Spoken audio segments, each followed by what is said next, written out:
Au cœur de la campagne poitevine, Yahya Lam, 56 ans, fonctionnaire, s'engage pour l'élection présidentielle. On se lance, on y va, on y croit.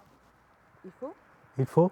J'ai déjà discuté avec lui et voilà, il est pour le peuple, et il est à l'écoute des gens et voilà, c'est ce qui manque aujourd'hui malheureusement dans la politique. À Moulim, où vivent 380 personnes dans le sud du département de la Vienne, Yahya Lam défend sa vision de la politique auprès des administrés de la commune. On ne rejettera personne. Non. On mettra tout le monde ensemble. On va arrêter de fracturer la France. Faire une Macédoine. Une Macédoine, voilà. Est-ce que vous voteriez pour lui? Pourquoi pas?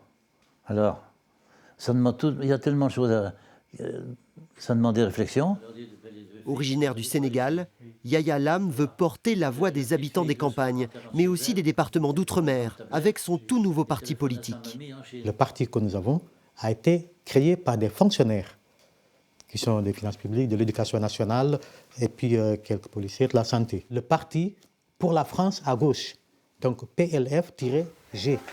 Mais avant de se présenter devant les électeurs, il faut rassembler assez de parrainages pour valider sa candidature. À Moulim, la maire n'a pas hésité à soutenir Yahya Lam dans son projet. Je vais être franche, je n'ai jamais donné de promesse de signature auparavant parce que je n'ai jamais eu l'occasion non plus de parler et de discuter de vive voix avec quelqu'un qui se présentait à cette élection. Donc ce sera ma première promesse de signature. Nous en sommes à 391, donc ce n'est pas encore gagné. C'est pas encore gagné. Donc, mais on a encore de la marge jusqu'au mois de janvier, février. 391 promesses de parrainage, mais toujours pas de site internet ni d'affiche de campagne. Pas de quoi inquiéter Yahya Lam, qui espère toujours créer la surprise dans cette élection présidentielle.